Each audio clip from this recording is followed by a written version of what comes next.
Équilibre, acide et base. Bonjour, donc on est toujours là à parler de l'équilibre chimique, sauf que là aujourd'hui on va s'intéresser aux acides et aux bases et on va introduire ce qu'on appelle les constantes d'acidité et de basicité. L'ion H+, c'est un ion qui est très réactif, donc il est très important là, pour la chimie. Donc il est à la base de plusieurs réactions et ça surtout en solution aqueuse, ce qu'on fait maintenant cette année.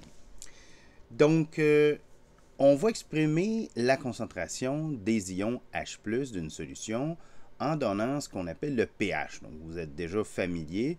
Et la définition du pH, c'est que le pH, c'est l'exposant ici, tel que la concentration en ion H+ est égale à 10 exposant moins pH, ou, de façon plus directe, le pH est égal à moins le log en base 10 de la concentration des ions H+.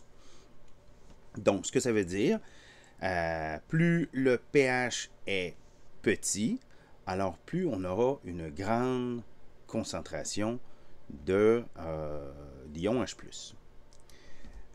Donc, une solution, on l'a dit acide lorsque son pH est plus petit que 7. On l'a dit neutre si on a un pH qui est exactement égal à 7. On l'a dit basique si le pH est plus grand que 7. Et puis, on pourrait définir aussi de la même façon, là, juste, en fait, ça pourrait être pour n'importe quel ion, mais notamment, on pourrait le faire avec l'ion OH-, hein, qui a aussi rapport avec les bases, lui. Ben, la même équation, hein, la même relation, mais au lieu d'être la concentration d'ion H+, ben, on aurait la concentration d'ion OH-, on appellerait ça le POH. Bon, juste pour vous dire que ça existe. Bon. On va commencer par parler de l'eau, ok? Puis c'est assez intéressant parce que l'eau, oui, c'est une molécule qu'on connaît, mais c'est une molécule qui va se séparer d'elle-même, qui va s'ioniser. Donc, à l'état naturel, il y en a une petite partie, c'est pas gros, mais il y a une partie de l'eau qui va s'ioniser. Donc, l'eau n'est pas toute sous la forme moléculaire H2O. Donc, on a deux molécules d'eau. Et en fait, si nos deux molécules d'eau peuvent s'ioniser, donc il y en a une qui peut s'ioniser et va aller, disons, un des morceaux va aller se rattacher à l'autre molécule d'eau.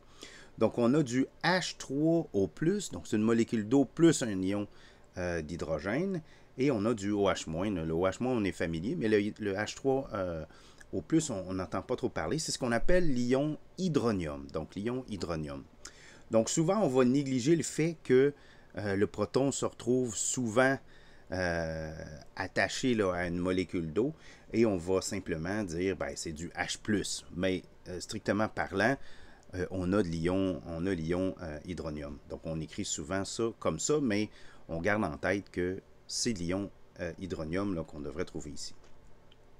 Donc, la constante d'équilibre de l'eau, hein, un peu comme on a de la dissociation de l'eau, de la même façon qu'on a utilisé là, pour d'autres réactions chimiques, ben, ça se trouve être le produit des concentrations des produits divisé par la concentration du réactif, sauf que comme le réactif ici, il est liquide, il ne compte pas. Hein, c'est un liquide pur, l'eau. Donc on ne compte pas et on compte uniquement les ions ici. Donc ça, c'est la définition de notre constante de l'eau. Et lorsqu'on est à l'état neutre, là, à 25 degrés Celsius, on a à ce moment-là une concentration égale d'ions H+ et d'ions OH-, et c'est 10-7 mol par litre, de sorte que si on calcule le pH, ben ça va donner 7. Okay, donc c'est ce que ça nous donne comme pH. Donc le cas de l'eau, c'est à ce moment-là, c'est 10 à la moins 14 mol carré par litre carré. Okay, donc ça, c'est une quantité qu'on va utiliser fréquemment. Comme j'ai dit, c'est à 25 degrés Celsius. Pourquoi qu'on le mentionne? Ben, on le mentionne parce que, comme toute réaction chimique, la constante d'équilibre dépend de la température. Donc, on a ici une réaction qui est légèrement endothermique, ce qui veut dire que si on augmente la température, la réaction, elle est favorisée. Donc, on va augmenter la constante de l'eau lorsqu'on augmentera la température, comme ça. Et inversement, si on baisse la température, ben on a une constante de l'eau qui est un peu plus faible. Ce qui veut dire que le pH de l'eau dépend aussi de la température. C'est ça qu'on est en train de dire. Bon, maintenant, on va s'attaquer aux acides. Donc, l'acidité, encore une fois, c'est en lien avec la concentration d'ion H+. Ben, on a une théorie, une première théorie qui nous vient d'un Danois, si je ne me trompe pas, Danois ou Suédois, là, Arrhenius. Et selon lui, ce qu'il a dit pour exprimer là, ce que c'était qu'un acide, parce qu'au début, il fallait définir ce que c'était qu'un acide, c'est pas évident. Ben, lui, il a dit qu'un acide, c'est une substance qui donnait des ions H+, alors qu'une base, c'était une substance qui donnait des ions OH-. Et ça marche très bien lorsqu'on a des solutions aqueuses. Donc, on a l'exemple, par exemple, ici, HCl plus NaOH. Si on les met en solution, ben, le HCl va se dissocier et s'ioniser. On aura un ion H+, et un ion Cl-. Donc, c'est un acide libérant des ions H+, alors que le NaOH, lui, va libérer un ion OH-. Donc, ce sera donc une base. Et lorsqu'on mélange un acide avec une base, ben, on obtient du sel et de l'eau, hein, comme vous le savez bien. Donc, le Na va se combiner avec le Cl et le H+, avec le OH- pour former de l'eau. Okay. Donc, ça, c'est une belle théorie, mais il y a quand même des petits problèmes. Et un des problèmes majeurs, c'est qu'il y a certaines substances qui, strictement parlant, vont pas libérer d'ions. En fait, ils ne contiennent pas le OH dans la molécule. Donc, ils ne libèrent pas, pour ainsi dire, de OH-, parce qu'ils n'en ont pas ils l'ont pas dans la molécule. C'est le cas ici de l'ammoniac. Donc, l'ammoniac, NH3, expérimentalement, ben, il y a un pH là, qui, bon, c'est sûr que ça dépend de la concentration, là, mais typiquement là, entre 11 et 13, là, qu'on peut avoir le pH du NH3. C'est de toute évidence une base, mais ça ne contient pas l'ion OH-. Donc là, il faut travailler pour essayer de trouver une autre théorie par rapport à ça. Donc, comme je le disais, NH3 plus de l'eau va donner du NH4 et de l'ion OH-. Donc, j'ai des OH-, mais ils n'ont pas été libérés par la molécule de NH3 proprement parlé. Okay?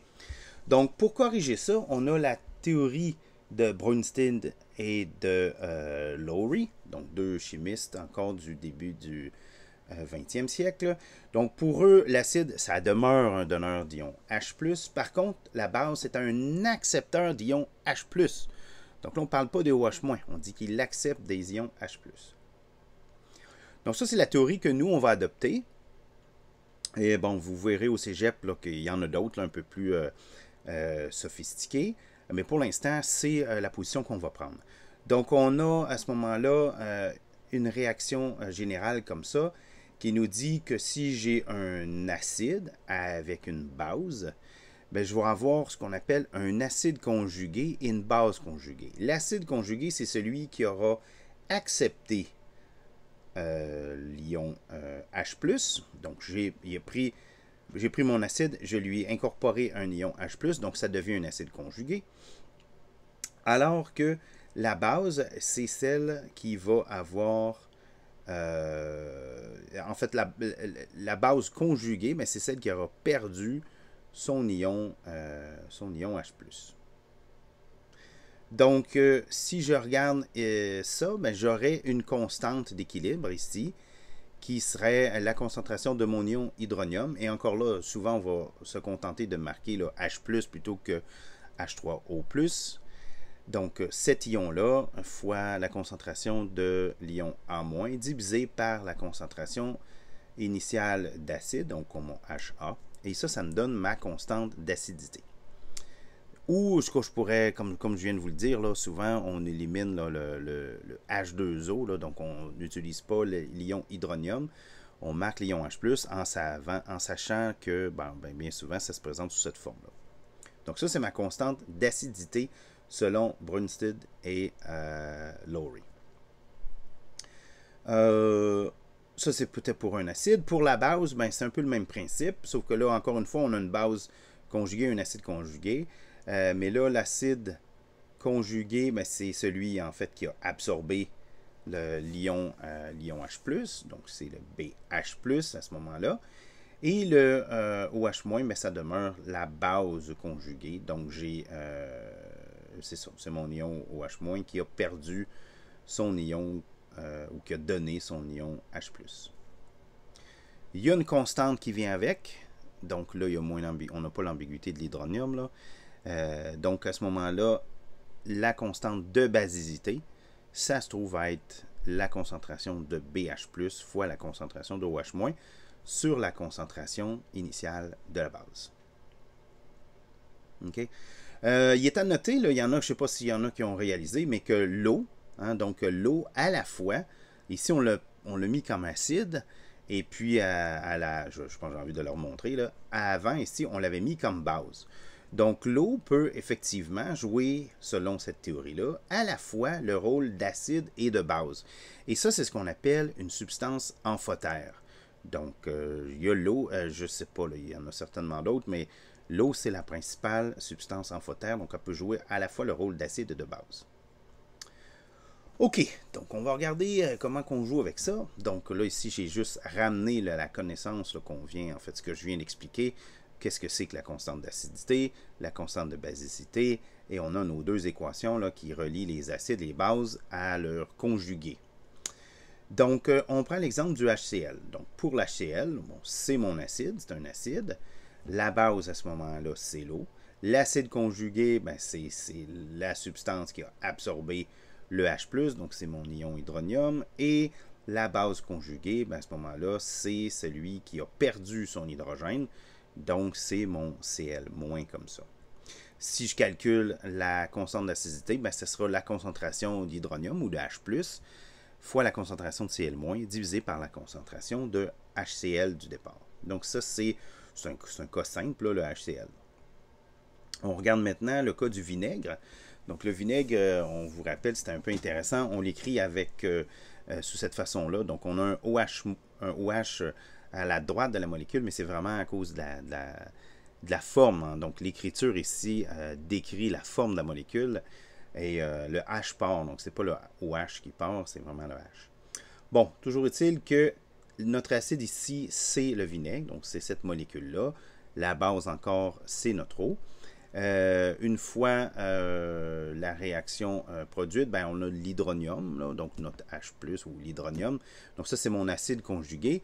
La base conjuguée, à ce moment-là, ça se trouve être ma molécule qui a perdu son ion H+. Et si je calcule la constante d'acidité, ben, la concentration des H+, fois la concentration des CH3COO-, divisé par la concentration de vinaigre initiale.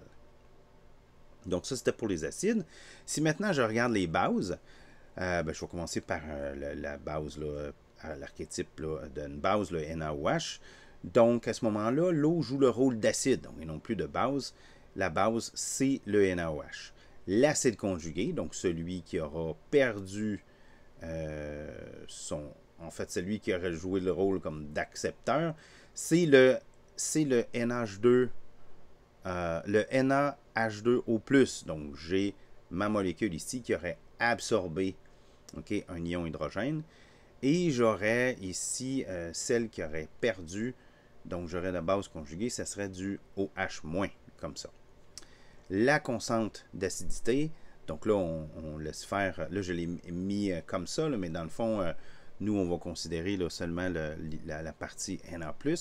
Donc, concentration de Na+, fois la concentration d'OH- sur la concentration de NaOH nous donne la constante de basicité, là, selon la forme qu'on avait déjà établie. Donc, ça, c'est avec le NaOH. Maintenant, si je regarde avec une base un peu moins conventionnelle, l'ammoniac, donc, l'acide, c'est mon eau. La base, c'est le NH3. Le NH3 va venir absorber un hydrogène, donc c'est l'acide conjugué à ce moment-là. Et la base conjuguée, ça se trouve à être celui qui a perdu son hydrogène, donc c'est ici le OH- comme ça. On a une constante de basicité, NH4+, OH- sur NH3 en concentration. C'est ma constante de basicité. Donc ça résume un peu là, ce qu'on veut là, pour les acides, les bases et leurs conjugués. Maintenant, on va regarder le concept de force d'un acide, OK, ou de force d'une base. C'est symétrique. Donc là, on regarde les acides. Un acide fort, qu'est-ce que c'est? C'est un acide qui s'ionise presque complètement. Donc là, techniquement, j'ai mis la flèche, là, la double flèche, mais ce que ça veut dire que dans le fond, j'ai pratiquement une réaction qui s'effectue seulement d'un côté, donc une réaction non réversible. Donc, qu'est-ce que ça veut dire? Ça veut dire que si je regarde ça, ben là, je mets les coefficients stoichiométriques, donc j'ai une mole, une mole, une mole. Si j'avais une concentration initiale de 0,20 mol, je veux savoir à la fin combien j'aurai de concentration là, pour mes ions H+, et Cl-. Ben, ça devrait être 0 ici, OK, la concentration de départ. Pourquoi je mets un à peu près égal? Ben, c'est juste pour nous rappeler, on veut rappeler que l'eau, parce que c'est des solutions aqueuses, l'eau elle-même, il y a une concentration qui n'est pas nulle. Sauf que quand je sais que la concentration finale va être beaucoup plus grande que la concentration finale des H+, va être beaucoup plus grande que celle initialement fournie par l'eau, ben je peux carrément négliger l'effet de l'eau. Mais je ne pourrais pas le faire si je n'ai pas une ionisation qui est importante. Okay? Donc, c'est pour ça qu'il y a le à peu près égal. Bon, donc, concentration initiale. Qu'est-ce qui se passe? Ben là, ça va réagir. Donc, on dit que ça s'ionise presque complètement. Donc, c'est tout qui part et c'est tout qui va se rajouter de l'autre côté. Donc, le résultat, j'aurai à la fin 0 mol de HCl et j'aurai uniquement des ions H+, et des ions Cl- avec des concentrations de 0,20 mol par litre. Bon, c'est quoi à ce moment-là la constante d'acidité? Ben, ça ne veut pas dire grand-chose parce qu'il est tout ionisé. C'est dans le fond, c'est pratiquement l'infini, là. Donc, comment je veux dire, en pratique, ça ne fait pas de sens vraiment d'essayer d'établir une constante d'acidité pour une situation comme ça. Par contre, on a les acides faibles. Et un acide faible, c'est un acide qui ne va pas s'ioniser au complet. Donc, on aura à ce moment-là une constante d'acidité. Donc, pour le HF, la constante d'acidité, c'est 6,6 fois 10 à la moins 4. Bon, qu'est-ce que ça veut dire? On regarde ça. On commence, on a une équation. On écrit les coefficients stoichiométriques, une mole, une mole, une mole. On donne les concentrations initiales. Supposons que c'est 0,200 mol par litre. Encore là, j'ai à peu près égal puisque je sais que dans la vraie vie, il y a quand même une concentration de H+, là, mais bon, on n'a pas besoin là, pour notre problème, puisqu'on va quand même en avoir plus que ce qui se trouve dans l'eau. Donc, les variations, je ne le sais pas, encore, je ne le sais pas, il va falloir que je le calcule. Donc, on marque un X, et là, comme je perds, ben, ça va être moins X. Donc, je vais avoir 0, en fait, la variation, c'est moins X mol par litre. Ici, ben, ça va être plus, parce que ça va augmenter, puis ici, ça va augmenter. Donc, les concentrations finales, ben, 0,200 moins X mol par litre, X mol par litre, puis X mol par litre. Donc, comment je fais pour trouver la valeur de X? J'utilise la définition de la constante d'acidité. Donc, la constante d'acidité, c'est le produit des concentrations des produits divisé par la concentration de mes réactifs. Donc, j'ai X2, j'ai X fois X, donc c'est X2, divisé par la concentration ici, donc 0,200 moins X. Donc, ça, c'est égal à la constante d'acidité. Et puis là, ben là on va envoyer le dénominateur de l'autre côté. On va tout ramener du même côté. Donc là, c'est simplement du petit algèbre. Et en utilisant la formule là, pour résoudre les racines d'une équation quadratique et en ne considérant que la valeur qui fait du sens, parce que si on a une valeur négative, ben c'est contraire à ce qu'on vient de marquer. Donc, il y a juste une valeur qui fait du sens et c'est X qui est à peu près égal à 0,011, de sorte que nos concentrations finales, ben, on peut mettre la valeur de X, c'est comme ça. Et vous remarquerez que ici, ma concentration finale de H+, donc j'ai quand même une quantité qui est non négligeable. Donc c'est pour ça que ça justifie finalement notre hypothèse que de dire qu'il n'y avait pas d'ion H+ là, en début d'expérience. Donc, à partir de ces concentrations-là, en fait de ce X-là ici d'ion H+, on pourrait calculer le pH et on obtiendrait un pH de 2. Donc, c'est pas le plus acide, mais c'est quand même assez acide, là. Donc, ça, c'était pour mes acides. Il y a un cas à considérer, par contre, c'est celui que j'ai appelé ici des acides successifs, où, en fait, ce à quoi on s'intéresse ici, c'est les acides qui peuvent libérer plus qu'un seul ion H+. Donc, c'est le cas, par exemple, d'H2SO4. Donc, si on met H2SO4 dans l'eau, en fait, on va voir que c'est un ion qui est... En fait, c'est un acide qui est fort. Mais ce n'est pas tous les ions H+, qui vont être libérés. En fait, j'ai mon H2SO4 ici, qui va donner du H+, et du HSO4. Et ça va se faire presque au complet. OK? Donc, c'est un acide fort. À peu près tous les ions, toutes les molécules de H2SO4, il n'en restera plus après. Je vais avoir du HSO4-. Mais là, je pourrais en perdre un deuxième ion H+, mais ça va se faire plus difficilement. Donc, en deuxième équation, vous voyez mon acide, en fait, ici, ma base là, devient mon réactif acide d'une deuxième réaction où là, on va perdre le deuxième ion H+. Okay? Je vais libérer un second ion H+. Mais là, à ce moment-là, ça se fait plus difficilement, quoique c'est quand même une constante, c'est pas la plus petite, la plus petite constante. J'ai quand même 1,1 fois 10-2 comme constante d'acidité. Donc, ce ne sont pas tous les ions HSO4- qui vont se dissocier en H+, et en SO4-.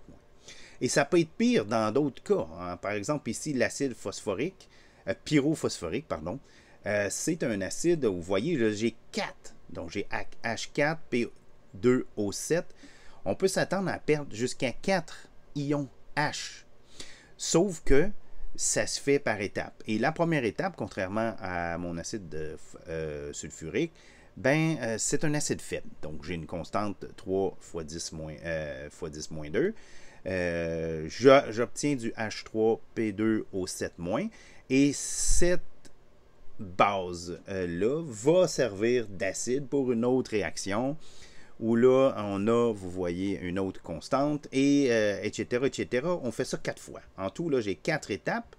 Et ce qui est intéressant à noter, c'est que la grandeur de la constante d'acidité diminue. Pourquoi? C'est parce que c'est plus difficile d'arracher le quatrième que c'était d'arracher le premier. Donc, c'est pour ça que la constante d'acidité diminue à chaque fois.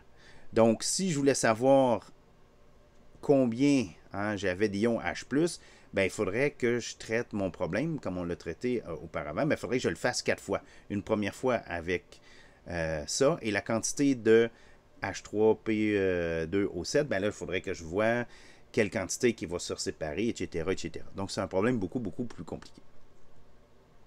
Donc, un petit coup d'œil avant de finir sur nos bases fortes. C'est le même principe. Hein? Donc, une base forte, c'est une base qui est presque totalement ionisée. Donc, si c'est du NaOH, j'ai une mol, une mol, une mol. Si je partais avec une concentration de 0,50, je m'attends à la fin, en fait, au début, j'ai rien de Na. Et encore une fois, j'ai à peu près rien de OH. Encore une fois, il faudrait tenir compte de l'eau si ça ne s'ionisait pas complètement. Mais là, je sais que je vais avoir des grosses concentrations à la fin. Donc, la variation, c'est complet. Donc, on va tout consommer notre NaOH. À la fin, on a 0,50 mol par litre de Na+, et la même chose en OH-, ce qui donne les concentrations finales comme ça. Et c'est la même chose qu'avec les acides. Pour une base forte, ça fait aucun sens de définir une constante de basicité puisqu'elle devrait tendre vers l'infini. Donc, c'est ça. Et pour les bases faibles, c'est un peu comme on avait vu avec les acides faibles. Là, il y a une constante de basicité qui est bien définie. Et c'est le cas de notre molécule d'ammoniac qui va donner du NH4 plus et du OH-. Donc, si je regarde les concentrations 1 mol, 1 mol, 1 mol, si au départ, j'avais 0,5 mol par litre, donc j'avais 0 mol par litre de NH4+, et à peu près rien de OH-. Les variations, là, je ne le sais pas encore, donc je marque moins X. Là, ici, j'en perds. Plus X pour les produits. Et le résultat, la concentration initiale moins la variation, 0,5 moins X, XX. Même chose, on aura une équation quadratique à résoudre. Donc, ma constante de basicité me dit le produit des concentrations des produits sur la concentration de mon réactif est égal à ma constante de basicité, ce qui me donne une équation quadratique que vous êtes capable de résoudre, et ça donne comme réponse 0,003. Une fois que je connais ça, ben, je peux trouver les concentrations finales de NH3, de NH4+, et de OH-. Et je pourrais trouver le POH. Pourquoi? Ben parce que là, si j'ai la concentration de OH-, c'est le POH que je trouve. Donc, c'est moins le log là, de 0,03, ça donne 2,5. Vous remarquerez que je peux faire des petites modifications parce que je connais, je sais le fait que la constante de l'eau, ben, c'est le produit des concentrations de H+, et de OH-. Donc, je pourrais isoler la concentration de H+, et en connaissant la constante de l'eau et la concentration de OH- que j'ai trouvé ici, ben, je pourrais déterminer la concentration de H+. Et de là, en mettant les chiffres, donc la constante de l'eau divisée par la concentration de OH-, on arrive à trouver la concentration des H+, et je peux trouver à ce moment-là le pH de l'eau, donc pas son POH, mais son pH, et je trouverai à ce moment-là 11,5, et vous remarquerez que la somme, c'est bien 14. Donc, c'est ce que vous trouver en principe. La somme du POH et la somme du pH donne bien 14. Donc, si je résume, on a une formule pour déterminer le pH, donc qui relie le pH à la concentration d'ion H+. On a trouvé que l'eau peut s'ioniser elle-même, et elle a une constante qu'on va utiliser souvent, donc 10 à la moins 14. On a vu deux théories pour définir ou jouer avec les acides. Donc, on a celle d'Arrhenius qui dit qu'un acide, c'est un donneur de H+, alors qu'une base, c'est un donneur de OH-. On a vu une amélioration qui nous vient de la théorie de Brønsted et Lowry qui dit que l'acide, c'est également un donneur de H+, mais la base, c'est un receveur de H+. Donc, il y a une petite nuance. Les acides forts, que ce soit un acide fort ou une base forte, ben, c'est quand on a une ionisation qui est presque complète, alors que lorsque ce n'est pas le cas, ben, on a des acides faibles et des bases faibles, et on a des constantes d'équilibre, des constantes d'acidité et de basicité qui sont bien définies.